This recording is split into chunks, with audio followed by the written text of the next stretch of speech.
parfait. Alors, je m'excuse d'emblée parce que j'ai attrapé un petit virus de l'hiver. Du coup, peut-être que ma voix ne sera pas à sa meilleure capacité et que je serai amenée à tousser. Je m'en excuse d'avance. Du coup, c'est un plaisir d'être là ce soir pour vous parler un petit peu justement de ce regain de conscience en fin de vie et un petit peu de ce que ça peut amener entre justement chaos et clarté. Alors, je vais démarrer par essayer de démarrer en essayant de définir un petit peu ce qu'est ce regain de conscience en fin de vie. Effectivement, peut-être que certains auront déjà une idée, d'autres auront peut-être fait des recherches ou seront simplement curieux de découvrir de quoi je vais parler. Euh, alors, ce regain de conscience, on l'a observé et ça fait assez longtemps que c'est observé, le fait que des patients en fin de vie, voilà, des personnes qui sont généralement alité, dans un état assez altéré, notamment au niveau justement des capacités cognitives ou de l'état de conscience, et bien juste avant de décéder, très peu de temps avant, tout d'un coup, il va y avoir un regain, une amélioration, un retour de ces capacités-là sans qu'on puisse vraiment l'expliquer. Et ça, en fait, assez tôt dans la littérature, on en retrouve déjà dans les descriptions dans l'Antiquité, chez Hippocrate, chez Galien, chez Avicenne. On retrouve ces descriptions-là et ça a intrigué. Et au fur et à mesure, de plus en plus de personnes se sont posé la question d'essayer de mieux comprendre ces regains. Euh, et récemment, au début du XXIe siècle, il y a notamment un biologiste allemand, Michael Nahm, qui du coup a entamé ce travail de prospection sur ce qu'était ce regain de conscience et est-ce qu'on pouvait trouver beaucoup de cas quand on remontait un petit peu dans les vieux dossiers. Et du coup, en allant prospecter la littérature, notamment allemande, mais aussi un peu anglaise et française, des 18e et 19e siècles, eh ben, il a retrouvé beaucoup de cas cliniques. Et ça s'est même étendu au monde entier dans les langues qu'il pouvait comprendre, puisque finalement, il s'est rendu compte qu'il y avait beaucoup de médecins, de physiciens de l'époque qui en fait, avait observé ça, avait décrit énormément ces manifestations-là d'un mieux, euh, et du coup, on avait fait beaucoup de descriptions cliniques en essayant aussi de poser quelques modèles, certains le liant à la fièvre, par exemple, et ça, on y reviendra aussi un petit peu plus tard. Et ce qui est assez étonnant, c'est que finalement, après cet intérêt quand même assez appréciable, avec beaucoup de cas cliniques, beaucoup de descriptions, eh ben, au XXe siècle, ça s'est complètement perdu. C'est-à-dire que la majorité des travaux qui ont été faits ont complètement exclu ce phénomène-là. Ça a presque disparu. Il y a que quelques rapports, mais qui sont assez peu développés et vraiment un petit peu à contre-courant. Et donc, il y a eu une longue période pour ce phénomène-là dans l'ombre, mais il y a eu à nouveau, à la fin du XXe siècle, un sursaut, quelques cas qui sont remontés, et c'est là où Michael Nahm, en 2009, s'est attelé à creuser un petit peu le phénomène et à relancer vraiment tout un essor autour de ce regain de conscience. Parce que quand on y regarde maintenant, là, par exemple, il y a vraiment une augmentation assez flagrante et impressionnante du nombre de publications sur le sujet depuis le XXIe siècle. Et donc, on sent que l'intérêt est revenu et il est même très présent, avec bien sûr pas mal de préoccupations modernes sur lesquelles je reviendrai aussi. Et en fait, quand on y regarde, par exemple, ne serait-ce que sur les 4 dernières années, il y a plus de la moitié des publications, même quasiment 2 tiers des publications du XXIe siècle qui se sont faites sur ces 4 dernières années. Voilà, donc il y a vraiment toute une expansion et ça continue. J'ai pas mis les chiffres de 2025 puisque c'est une année à peine entamée, mais il y a déjà plusieurs articles qui sont sortis et on en attend encore beaucoup. Donc pour dénommer aussi un petit peu ce phénomène, bien évidemment, voilà, il y avait pas mal de cas cliniques, mais par contre personne ne s'était mis d'accord pour comment appeler ce regain de conscience. Il y en a certains qui l'ont appelé le mieux avant la fin, la poussée pré-mortem. On a à chaque fois des terminologies assez similaires. Et finalement, ce qui a été posé comme terme utilisé aujourd'hui dans la littérature internationale, c'est le terme de lucidité terminale. Donc, c'est comme ça qu'on appelle maintenant ce regain de conscience avant la mort. Et donc, c'est un terme qu'on doit à Michael Nahm, ce fameux biologiste qui a prospecté l'historique du phénomène, et à Bruce Greyson, un chercheur américain. Et donc, il pose ce terme pour la première fois dans une publication. Ils en donnent une définition et puis beaucoup d'autres vont être donnés par la suite. Et donc, eh ben, il déploie plusieurs cas cliniques pour ouvrir un petit peu la littérature à ce phénomène-là. Alors, bien évidemment, je ne vais pas revenir sur toutes les définitions qui ont pu être amenées, parce qu'il y en a énormément. Je vais essayer d'en proposer une synthèse que moi j'ai pu faire dans mon travail de thèse. Donc de reprendre les caractéristiques les plus importantes, les caractéristiques clés qui étaient associées à la lucidité terminale, pour poser en fait un petit peu une définition un peu plus claire. Alors, qui normalement rejoint les autres définitions et pourrait faire consensus, mais ça c'est encore à explorer. Du coup, la première caractéristique du phénomène de lucidité terminale, de ce regain de conscience, c'est justement le fait qu'il y a une altération de la conscience. Il y a une altération donc, des facultés cognitives, parfois aussi de l'état physique. Très souvent, les deux sont de pair, mais pas toujours. Et donc, il y a ces altérations qui sont présentes. Ça peut être lié à énormément de diagnostics. Alors, du coup, c'est quelque chose qui est beaucoup plus visible quand c'est chez des personnes qui sont gravement altérées, avec par exemple des états de démence ou des personnes qui, suite à un AVC ou des lésions au niveau cérébral, avaient vraiment perdu certaines capacités et tout d'un coup les retrouvent. Mais on peut retrouver ces regains dans énormément de cas différents. Et justement, cet état altéré, ce qui est intriguant, c'est que eh ben, pendant la lucidité terminale, pendant l'épisode, ces altérations sont récupérées, ou en tout cas, la personne est à nouveau en capacité de manifester ce qu'elle avait perdu. C'est justement cette deuxième caractéristique un petit peu clé, le fait que tout d'un coup, il y a ce retour. Des fois, ce qui a pu être observé aussi, c'est même une amélioration de certaines capacités dans la littérature plus ancienne. En tout cas, il y a ce retour des capacités cognitives, parfois motrices aussi, donc des personnes qui pouvaient être non communicantes, répondantes, et qui sont à nouveau capables de parler, de s'adresser aux autres, de les interpeller, de se repérer temporellement, spatialement, de pouvoir se rappeler des éléments. Donc, en tout cas, de mobiliser beaucoup de capacités qu'elles n'étaient plus en mesure de mobiliser pendant plusieurs semaines, parfois même plusieurs mois auparavant. Il y a aussi d'autres aspects qui sont observés dans ces moments-là. C'est souvent, par exemple, des envies de communiquer particulièrement sur certains sujets, ou aussi des envies d'assouvir certains besoins, comme le fait de manger, comme le fait de boire, d'aller aux toilettes aussi.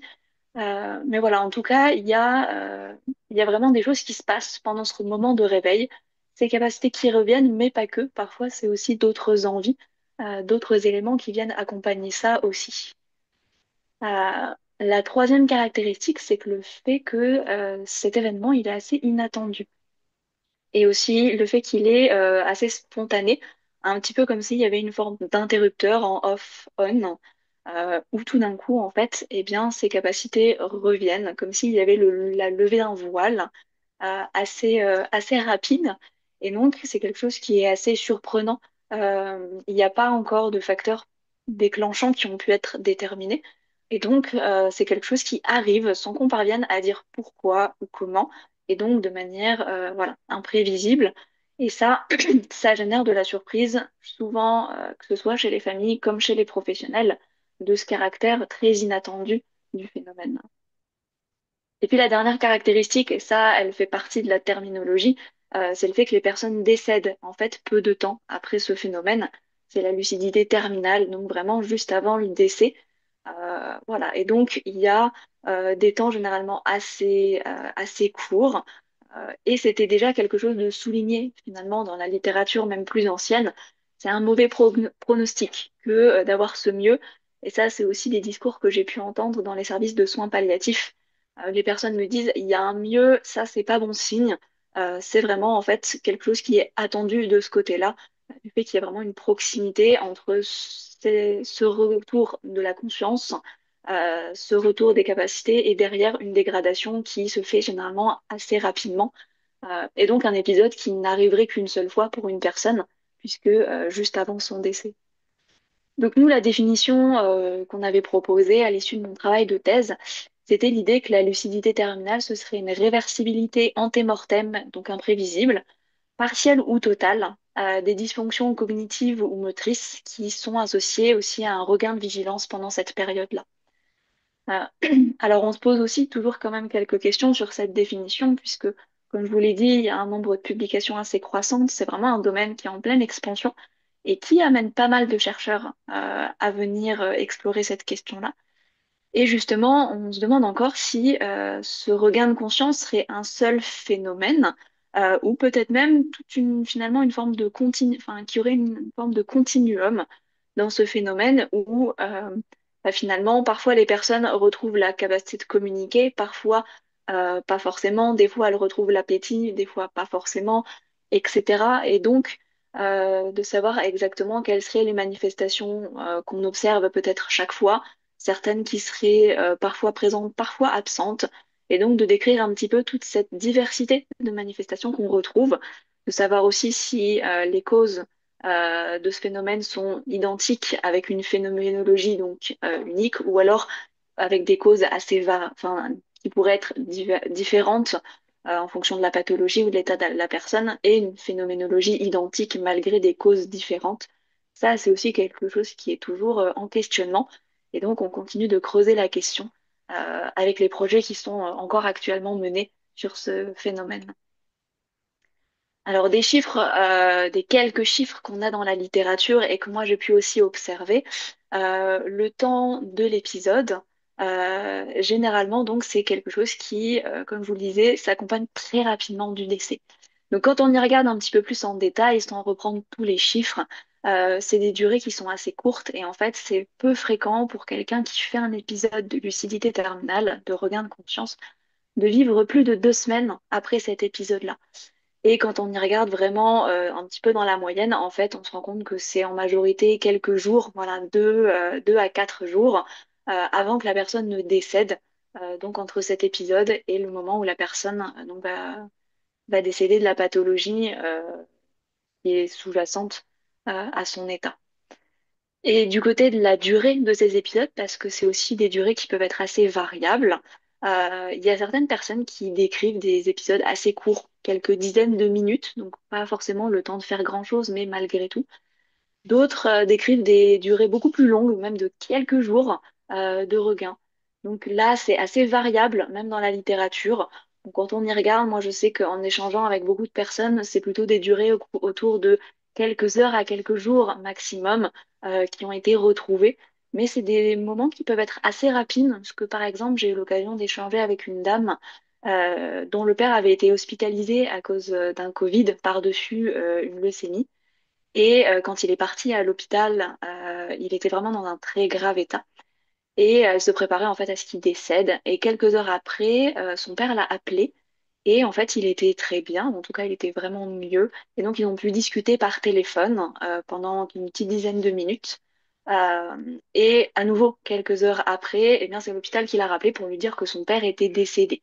Donc voilà, ça c'est un épisode qui a duré quelques heures à peine.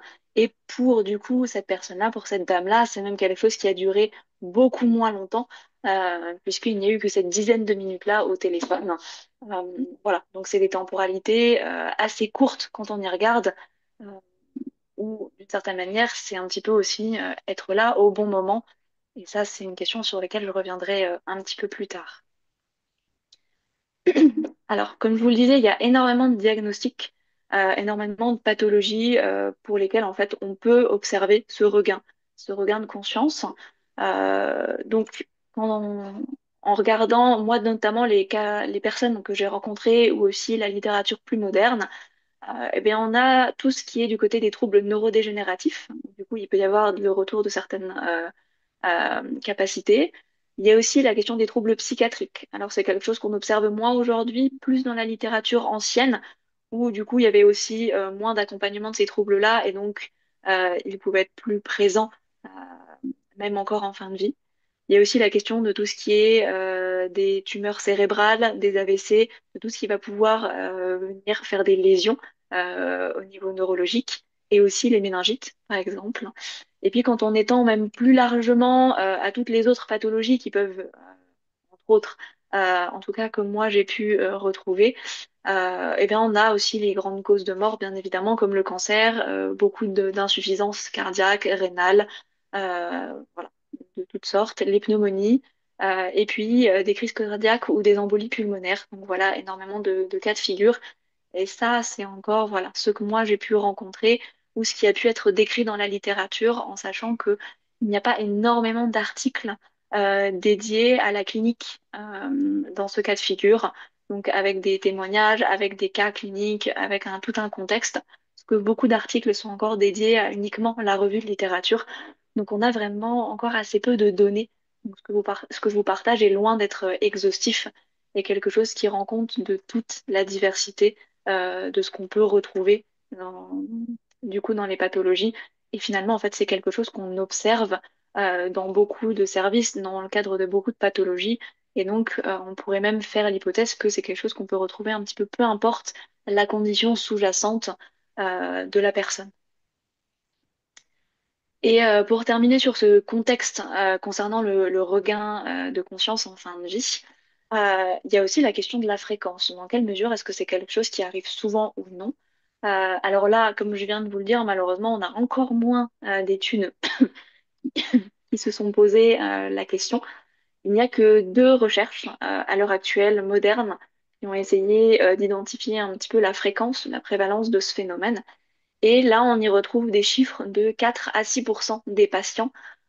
Donc, une des études avait été menée dans une maison de retraite en Nouvelle-Zélande, où du coup, il y a 6 personnes qui ont manifesté ce regain de conscience sur les 100 patients décédés au cours de la période d'observation.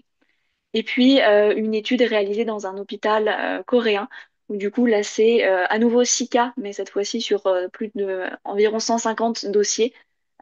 Donc, il a au nouveau, sur une période d'observation dans cet hôpital universitaire, ont manifesté un regain. Donc, c'est une proportion qui est finalement pas très élevée quand on y regarde, mais finalement, au regard du nombre de décès qu'on rencontre chaque année en France et même globalement, eh ben, c'est quelque chose qu'on peut observer.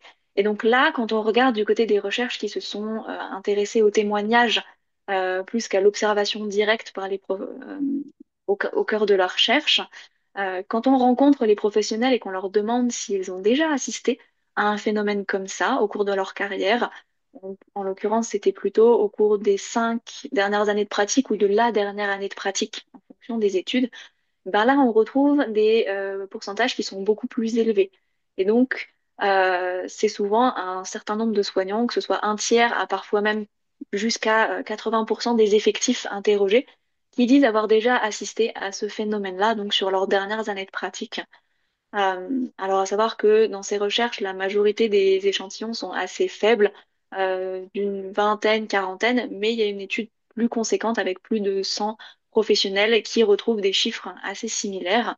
Et donc, c'est quelque chose qu'on retrouve dans la pratique des professionnels de santé, pas que dans le cadre de la fin de vie, mais plus particulièrement ceux qui travaillent en soins palliatifs, par exemple, sont plus exposés. Mais en tout cas, c'est un phénomène qu'on observe, que les professionnels rencontrent, sur lesquels ils commencent à construire tout un savoir aussi informel, puisque un savoir transmis par l'institution n'existe pas, donc ils se débrouillent par eux-mêmes. Euh, mais donc, c'est observé depuis un moment, c'est une réalité clinique, et forcément, ça interroge. Et ça interroge aussi, notamment sur la question de qu'est-ce qui fait émerger ce regain de conscience, qu'est-ce qui fait que ce phénomène peut avoir lieu. Donc ça, c'est un des sujets qui a beaucoup été exploré, entre autres. Donc moi, de mon côté, je fais un petit peu là la synthèse de ce qui a pu être présenté dans la littérature, puisque moi, ça n'est pas mon approche que d'essayer d'expliquer ce phénomène. Donc je m'en tiens à explorer ce que mes collègues ont pu faire, euh, même si bien évidemment, c'est aussi l'occasion de donner mon avis sur cette question-là. Donc, une des hypothèses explicatives de ce regain de conscience, et ça c'est quelque chose qui avait été exploré dès le 19e siècle, c'est toute la question de la neurochimie du cerveau mourant. Et donc avec cette hypothèse que le cerveau qui est sur le point de mourir euh, active certains mécanismes qui ne sont pas présents autrement. On sait aujourd'hui avec toutes les recherches qui ont été faites que donc un cerveau mourant, mais aussi par exemple un cerveau en hypoxie, il va générer des activations neurochimiques qui peuvent être associées à ce que on peut identifier comme les mécanismes sous-jacents à la lucidité ou à la mémoire, par exemple. Et il y a notamment un chercheur turc qui s'est beaucoup intéressé du coup à l'extrapolation de modèles animaux sur le cerveau mourant.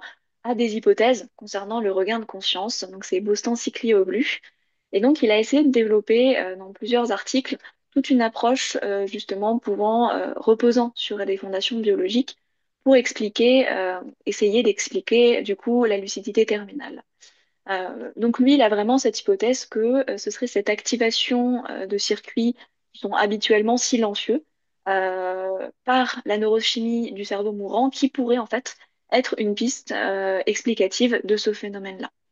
Parce que pour lui, c'est peu probable que ce soit une réparation des voies endommagées qui soit à l'origine du phénomène, et donc plutôt l'utilisation d'autres voies, donc silencieuses, peut-être même du coup aussi la formation de dérivations neuronales reposant du coup sur la plasticité cérébrale, avec l'idée que ce serait donc cette nouvelle activation, enfin l'activation de circuits silencieux, autrement non activés, ou bien même la formation de nouvelles dérivations pour contourner les dommages, les voies endommagées, qui pourraient en fait temporairement restaurer ces fonctions d'origine qu'on peut du coup voir à nouveau émerger dans le cadre de la lucidité terminale.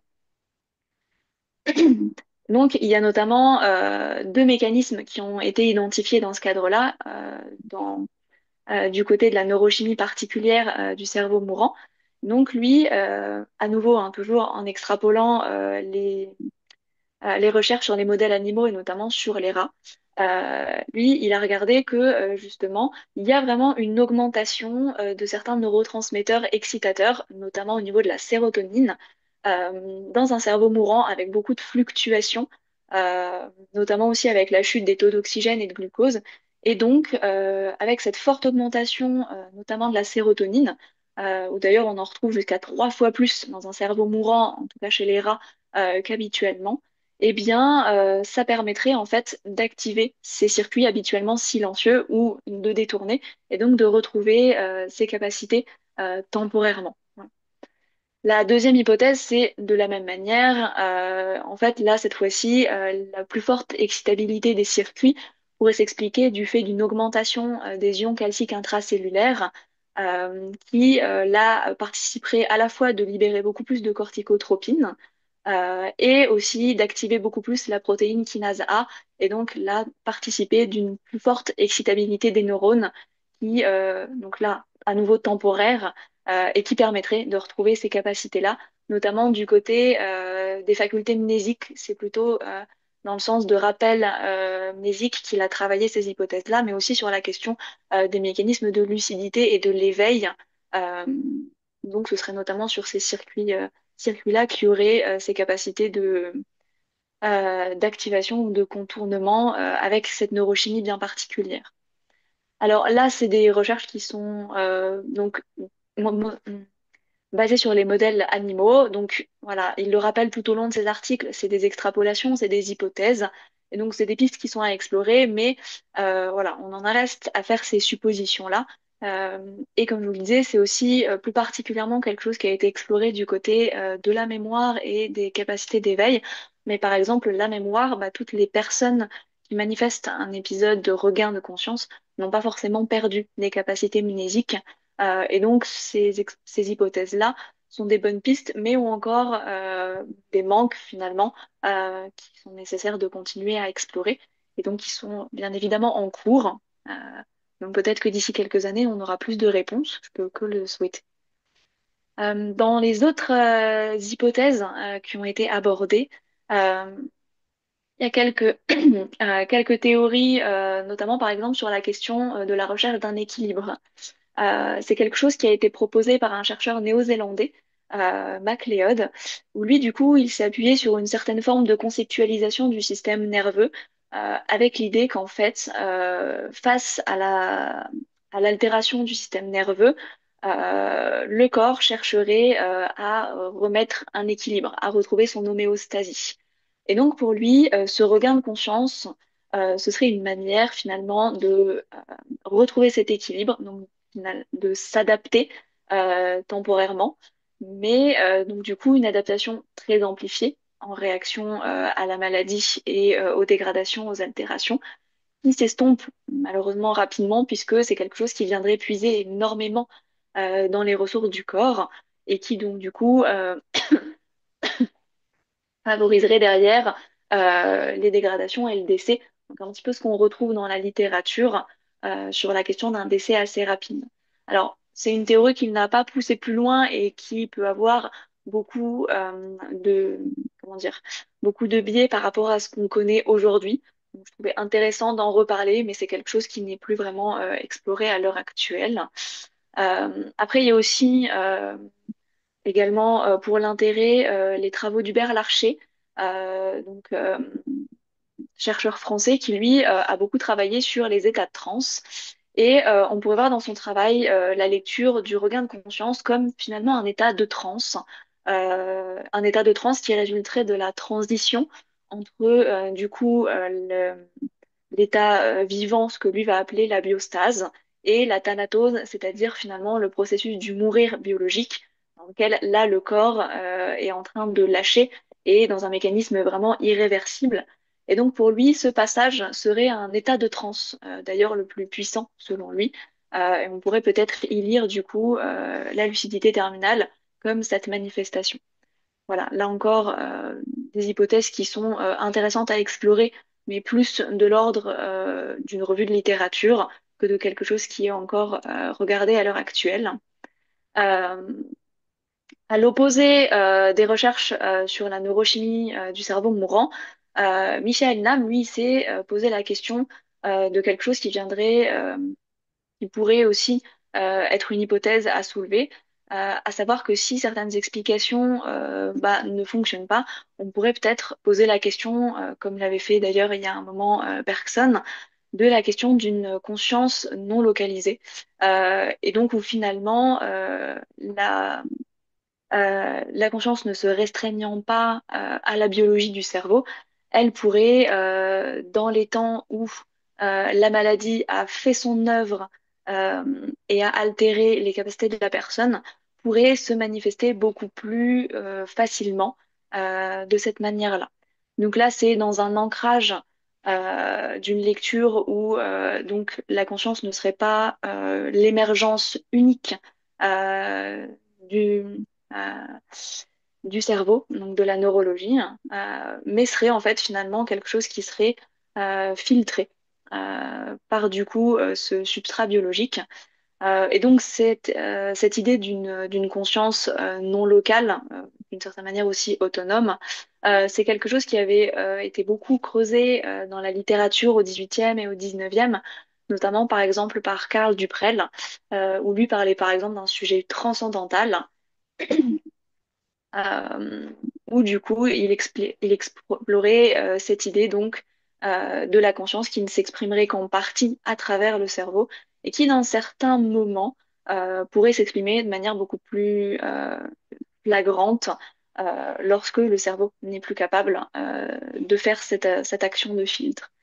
Alors ça, c'est une hypothèse qui, du coup, là encore, n'est pas quelque chose pour lesquels on peut apporter des preuves. Donc c'est toujours des hypothèses concernant la lucidité terminale. Et donc c'est quelque chose qui a été exploré donc notamment par Michael Nam et par certains chercheurs dans la littérature, mais encore à l'heure actuelle. Voilà, c'est pour Michael Nam, c'est un petit peu les deux grandes pistes que lui identifie. Cette question de la neurochimie du cerveau mourant et cette question d'une conscience autonome non localisée, avec aussi quelques autres pistes dont j'ai pu parler et peut-être que d'autres viendront encore. Mais en tout cas, c'est un petit peu les grandes hypothèses. Mais au milieu de tout ça, eh ben, il y a aussi la piste, j'aurais envie de dire, de la lecture plus psychodynamique, où par exemple la lucidité terminale pourrait là être lue comme quelque chose de l'ordre d'une pulsion de vie, ou en tout cas de quelque chose qui se jouerait au niveau du psychisme et de ces mouvements-là.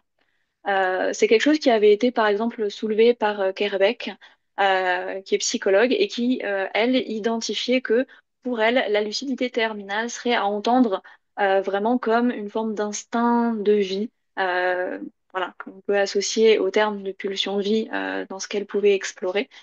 Euh, et donc une forme de dernier mot face à la maladie, de dernière manifestation de cette pulsion-là avant que le décès ne survienne.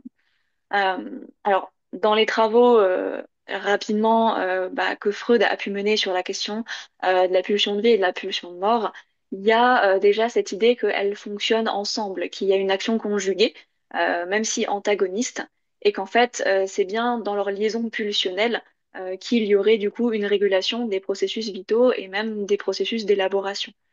Et donc, il y a l'importance d'avoir cette intrication entre pulsion de vie et pulsion de mort.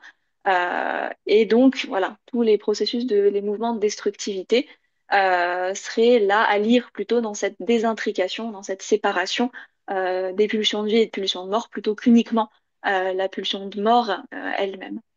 Et lorsqu'on y regarde du côté eh bien, de la maladie, de la personne mourante, il semble bien logique que, au regard de ce qui se passe dans le corps lui-même, de la désorganisation qu'on peut y retrouver, bien justement, cette désintrication entre pulsion de vie et pulsion de mort, elle puisse gagner du terrain en résonance, voilà, entre le réel des organes et la déliaison psychique.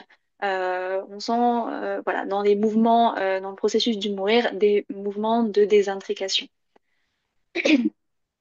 Et dans ce contexte de désintrication, une hypothèse qui serait intéressante de formuler, c'est l'idée que la lucidité terminale, ce regain de conscience, pourrait être une tentative pulsionnelle en fait de rétablir temporairement cet équilibre, de pouvoir réussir à réintriquer temporairement dans un dernier mouvement qui puiserait énormément d'énergie, de pouvoir donc réintriquer ces pulsions de vie à la pulsion de mort, de ramener du désir, de ramener de la parole de ramener quelque chose à nouveau dans une forme de retour à l'équilibre, mais là plus dans un équilibre psychique, contrairement à ce que pouvait soulever MacLeod de son côté. Et c'est quelque chose, d'ailleurs, qu'on peut retrouver dans les témoignages concernant la lucidité terminale, où c'est souvent l'occasion pour les personnes, en fait, eh ben, de discuter, de ramener de la vie, d'amener beaucoup de choses dans les échanges qu'ils peuvent avoir. D'ailleurs, Jérôme Alric, dans ses travaux sur la fin de vie, parlait vraiment de cette question de la relance désirante, du fait que dans ces temps de fin de vie, il y a souvent quelque chose qui se relance du côté de la vie, et particulièrement dans la parole adressée à l'autre, dans le fait que justement pendant ce temps privilégié du mourir, la parole permettrait aussi de retrouver quelque chose de la vie. Et on sent bien donc toute l'intrication entre ce regain de conscience et la présence de quelqu'un et l'adresse aussi d'une parole pendant ce temps, que cette réintrication ne se fait pas dans le vide, elle se fait à l'adresse de quelqu'un, de quelque chose. Euh, et donc, il y a vraiment cette idée que la lucidité terminale pourrait même être là entendue comme quelque chose d'une forme de relance de l'élaboration de la parole, et même voilà, de quelque chose d'une pulsion de vie, d'un instinct de vie en appui vraiment sur l'autre. Et ça, c'est quelque chose que donc, j'ai beaucoup observé dans des témoignages où les personnes sollicitent leurs proches, les appellent au téléphone, disent des derniers mots d'amour, d'adieu, en tout cas des échanges très intimes et très forts entre les personnes qui se jouent dans ces derniers temps-là. Et d'ailleurs, concernant cette question, au-delà des hypothèses, sur l'explication, on a essayé de chercher un petit peu qu'est-ce qui pourrait provoquer ou limiter finalement l'émergence de ces regains. Alors, Encore une minute, Marine. ok, je vais essayer d'accélérer. Alors, on n'a pas identifié de facteurs particuliers, mais par contre, on a identifié que la sédation pouvait être limitante. C'est une hypothèse que certains postulent, puisque par exemple, aucun cas n'a été identifié en soins intensifs sur la même période d'observation que dans une unité de soins palliatifs où là, des cas ont pu être observés. Par contre, dans les facteurs qui pourraient favoriser, il y a des hypothèses qui sont faites, notamment sur le fait que la présence, du coup, en appui sur ce que j'ai pu amener sur la question d'un besoin d'une adresse, le fait que la présence de personnes, eh bien, pourrait en fait stimuler les personnes et encourager ce retour de la conscience, d'où du coup l'importance du coup de pouvoir continuer à interagir avec les personnes, notamment celles qui sont non communicantes, non répondantes et de continuer de leur donner une attention particulière, de verbaliser, de maintenir du contact dans l'accompagnement de ces personnes-là, puisque ça pourrait peut-être avoir même encore plus d'impact que ce qu'on pouvait imaginer jusqu'ici. Alors, je vais accélérer rapidement sur certains aspects du coup, pour en terminer sur la question. des liens que j'ai pu faire aussi dans la clinique et dans les théories psychodynamiques de la question du travail de trépas. Puisque cette question de la pulsion de vie et de l'adresse à l'autre de ce besoin, moi, m'a fait beaucoup écho à ce que Michel de Musan a travaillé dans le fait que dans ces temps du mourir, il y avait parfois un besoin pour la personne d'élaborer quelque chose dans le processus de parole et que dans les conditions de réalisation de ce travail de trépas, eh bien, il y avait justement la présence d'un objet clé, donc la présence d'un autre à qui adresser quelque chose et que finalement, eh bien, la lucidité terminale pourrait être quelque chose qu'on puisse lire comme un espace assez privilégié à cet espace de parole, à ce travail de trépas, comme si cette réintrication pouvait permettre justement en appui sur l'autre, en adresse à l'autre, de jouer quelque chose aussi de ce travail de prépa, de préparation du mourant à sa propre mort dans cette confrontation, et donc que ce phénomène de regain pourrait venir soutenir ce travail-là. Euh, et rapidement, c'est aussi quelque chose qui fait écho au modèle des liens continués dans le deuil, où de plus en plus on se tourne vers une lecture du processus de deuil comme du coup pouvant s'appuyer sur le maintien d'un lien, d'où la continuité des liens, mais du coup un lien qui serait transformé et donc qui n'en passerait pas forcément par un renoncement complet à l'objet, mais par une intériorisation et qui en passe parfois même par d'autres aspects, mais qu'en tout cas, il y aurait un besoin de continuer de maintenir certains liens et que la lucidité terminale, de la même manière, pourrait être propice à cela, dans le sens où ces temps privilégiés puissent être bénéfiques pour la personne dans du coup cet élément, enfin, cet instant de vie qui puisse permettre d'en élaborer quelque chose d'adresser quelque chose aux autres, de vivre encore quelque chose, mais que ça puisse aussi bénéficier à ces autres qui restent après, dans le sens où il s'est joué quelque chose, il s'est tissé des liens, il en reste un souvenir qui souvent est quelque chose de bénéfique dans le processus de deuil, qui n'en reste pas moins douloureux et qui du coup pourrait aussi permettre euh, de travailler, enfin pour les familles elles-mêmes, de travailler quelque chose de la préparation à ce deuil, à cette perte qui va se faire. Voilà, je suis désolée pour l'accélération de fin et merci pour votre attention.